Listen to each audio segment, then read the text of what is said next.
నా పేరు ప్రమీలాదేవి అండి. నేను ఒక హౌస్ వైఫ్‌గా, ఒక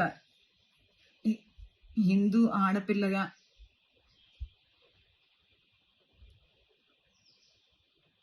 భరత భూమి మీద పుట్టినందుకు నేను ఈ రోజు వరకు ఒక తప్పు గాని, ఒక అన్యాయం గాని, ఒక అక్రమమైన పనిగా ఏది నా నా జీవితంలో జరగలేదు. అందుకని నన్ను ఇంత ఇబ్బంది పెడుతున్నారు. నేను ఒక మగవాడి అన్యాయానికి ఎంత బలయ్యానో మీకు తెలియాలంటే నా జీవితం మీకు తెలియాలి. అందుకనే ఈ వీడియో నేను చేసి పెడుతున్నాను. ఇది ఇంకొక నాకేదో జరిగిందని కాదు, ఇంకొక ఆడపిల్లకి ఇలా జరగకూడదని ప్రతి ఆడపిల్ల ఇలా ఎంత మందికి అన్యాయంగా ఇబ్బంది పడుతున్నారో అలాంటి ఆడపిల్లలు అందరికీ రక్షణ కలగాలని నేను 25 ఏళ్ళు నా జీవితాన్ని ఎంత అనుభవించానో ఆ శోభ ఏంటో ఎవరికి ఈ రోజు వరకు నేను పంచుకోలేదు. పరువు మర్యాద, తల్లిదండ్రులు పరువు పోద్ది, పిల్లలున్నారు, ఆడపిల్లలకు పెళ్లిళ్ళు చేయాలి, నా చుట్టూ ఉన్న సమాజం నా వల్ల ఇబ్బంది పడకూడదని ఎక్కడ ఒక్క రోజు కూడా నేను బయటపడలేదండి. ఈ రోజు తప్పక పోలీసు వాళ్ళు చేసిన అక్రమం వల్ల ఇవన్నీ పెడుతున్నాను. నేను ఆర్ఎస్ఎస్ స్కూల్లో చదువుకొని ఆర్ఎస్ఎస్ కార్యకర్తగా ఎన్ని చేశానో, మన విశ్వ హిందూ పరిషత్లో ఎలా ఉంటానో, మన హిందూ ధర్మంలో ఎలా ఉంటానో, సత్యసాయి దాంట్లో ఎలా ఉంటానో, సుషుమ్న క్రియ యోగ మెడిటేషన్ ఎలా ఉంటానో, ఇంతమంది ఇన్ని ఇన్స్టిట్యూషన్లో నాకు 47 సంవత్సరాలండి. నేను చదువుకున్నప్పటి నుండి ఈ రోజు వరకు ప్రతి ఒక్కరితో నేను ఎలా ఉంటానో తెలియాలి. నన్ను ఒక ఆడదాన్ని చేసి డబ్బులున్నాయని, డబ్బున్న మదంతో కంపెనీ వాళ్ళు ఒక ఎలికో కంపెనీ అని ఒక కంపెనీ, వనితా దాట్ల గారు లేడీస్ కోసం ఇంతలా పోరాడతారు కదా. ఒక ఆడపిల్ల నా చెల్లెలు అని చెప్పుకునే అట్టు ప్రవర్తిస్తే ఆవిడ చేసిన అన్యాయానికి, ఒక ఆడదాని అన్యాయానికి బలయ్యానండి నేను ఈరోజు. ఆవిడకి నా మీద ఏం పగుందో, నేనేం తప్పు చేశానో ఆవిడనే చెప్పమనండి. నేనేమి చెప్పను, నేనేం చేశానో కూడా తర్వాత చెప్తాను. నేను అన్ని బయటికి ఏం జరిగిందో. ఎలికో కంపెనీ వాళ్ళు దుర్మార్గంగా మా ఆయన నన్ను పెట్టిన ఇబ్బందులు తెలిసి కూడా తెలియకుండా చేస్తే వేరండి. ఎన్ని ఇబ్బందులు పెట్టారో నేను చెప్తాను. ప్రతిదీ నేను మీడియా ముందు పెడతాను. ఎందుకంటే నేను ఒక ఆడపిల్లగా నేను ఈరోజు చనిపోవచ్చు, చనిపోతే తప్పుగా చనిపోయాను అంటారు. పోలీసులు నన్ను ఎంత అలాగా చేశారో నేను అన్ని బయట పెడతాను.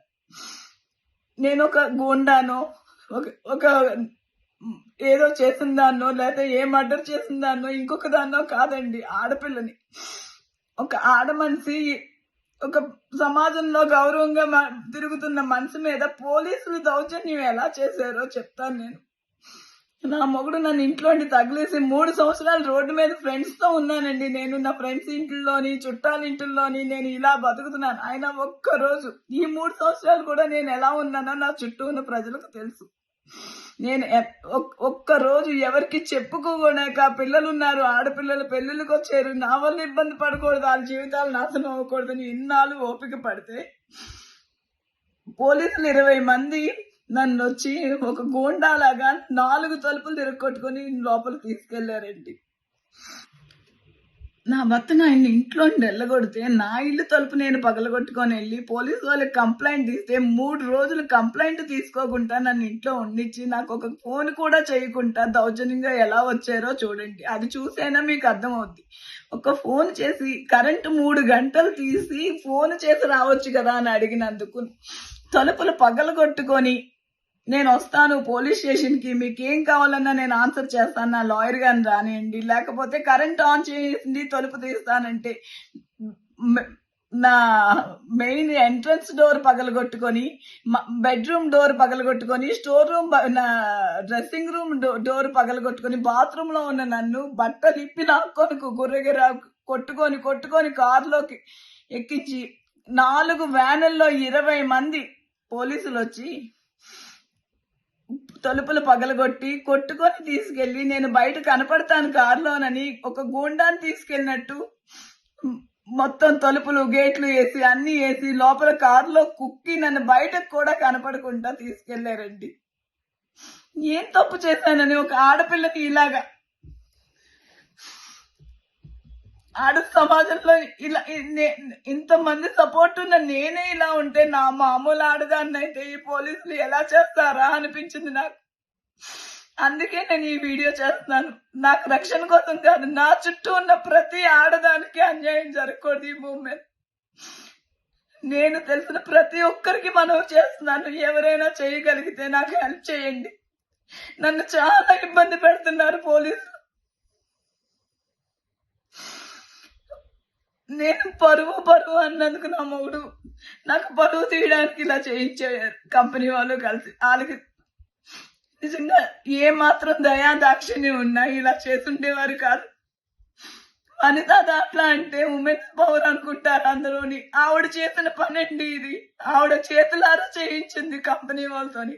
నా ఇంట్లో వాళ్ళకి లీజుకి ఇచ్చానని దొంగ సర్టిఫికేట్లు పుట్టిస్తే ఆడదాన్ని 3 సంవత్సరాలు రోడ్డు మీద ఉన్నా నేను ఒక్క మాట ఉండలేదండి. నాకు తెలుసు అన్ని. నేను ఎలా పెట్టానో ఆ రోజు ఉండి ఈ రోజు వరకు ఇల్లు అలాగే ఉన్నాను. బయట ఉండి నా ఆస్తి మా తల్లిదండ్రులు ఇచ్చిన ఆస్తి అంతా తీసుకొని వాళ్ళ పేరు మీద కొనుక్కున్న కట్నాలు అన్ని వాళ్ళు తీసుకొని నేను ప్రతిదీ కష్టపడి రూపాయి ఉంచుకునే సామాన్ అంతా తీసుకుని రోడ్డు మీద పెట్టినా. నేను ఈ రోజుకి నా పిల్లల్ని నా చూడడానికి కూడా వెళ్ళనీయకుండా ఇబ్బంది పెడుతున్నారండి. పిల్లల దగ్గరికి రానికుండా, పిల్లల దగ్గరికి వెళ్తే పిల్లల దగ్గర కూడా తప్పుడుగా చేసిన తల్లిని కదా వాళ్ళకి ఎందుకు బయట చెప్పుకోవడం. పిల్లలు ఎప్పుడైనా నా దగ్గరికి రాకపోతారా వాళ్ళ తల్లయ్యకైనా నా బాధ అర్థం కాదా అని నాకు